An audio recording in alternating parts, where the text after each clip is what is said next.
మాట్లాడితే ఒక విషయం చెప్తాడు. మేము ఉండేటప్పుడు 20,000 రూపాయలు ఉండేది, చంద్రబాబు నాయుడు వచ్చాక 13,000కి తగ్గిపోయిందని చెప్పి మాట్లాడుతున్నాడు. ఇది నేను సొంత కవిత్వం కాదు, ఇది ఆన్ రికార్డ్. ఏ డిపార్ట్మెంట్ దైనా సరే రికార్డు ఉంటుంది. గత 10 సంవత్సరాలు మిర్చి ధరలను తీసుకున్నాను ఒకసారి. 2015-16 నుంచి 2024-25 వరకు ఏ సంవత్సరం ఎంత ధర మిర్చికి ఉందని అన్ని సంవత్సరాలు చూస్తే మాక్సిమం 11,000 నుంచి 13,600 వరకు ఉంది. 2 సంవత్సరాలు 2022-23, 23-24 ఒక సంవత్సరం 20,500, ఒక సంవత్సరం 20,000 ఉంది. ఇది నేను ఏదో 13,000 ఉంది, 14,000 ఉంది, రైతుకి ఇప్పుడు ఇచ్చేస్తున్నామని చెప్పి నేను ప్రభుత్వం తరపున చెప్పడానికి సిద్ధంగా లేను. ఈ రోజు మిర్చి రైతు ఇబ్బందుల్లో ఉన్నాడు. ఎందుకంటే ఆ రోజుకి ఈ రోజుకి పెట్టుబడులు పెరిగాయి, పెస్టిసైడ్స్ రేట్స్ అన్ని పెరిగాయి, కూలీల రేట్లు పెరిగాయి. ఇబ్బందులు ఉన్నటువంటి విషయం కూడా ఈ రోజు మేము గ్రహించాం. నీలాగా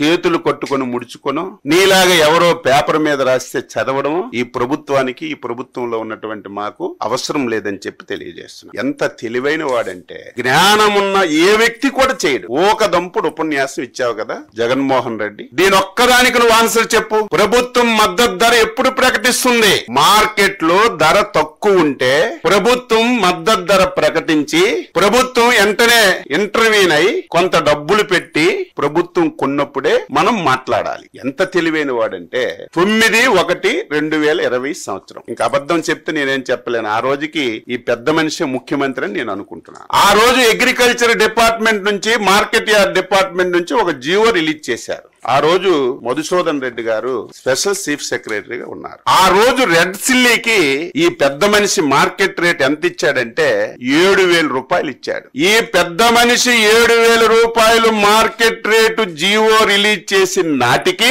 గుంటూరు మార్కెట్ యార్డ్ లో రేటు 12,000 రూపాయలు ఉంది. ఇటువంటి పిచ్చి పనులు నువ్వు చేసి, ఇటువంటి దారుణాలు చేసి ఈ రోజు రైతు మీద గగ్గోలు పెడుతుంటే ఎవడు నమ్ముతాడని చెప్పి నేను తెలియజేస్తున్నాను.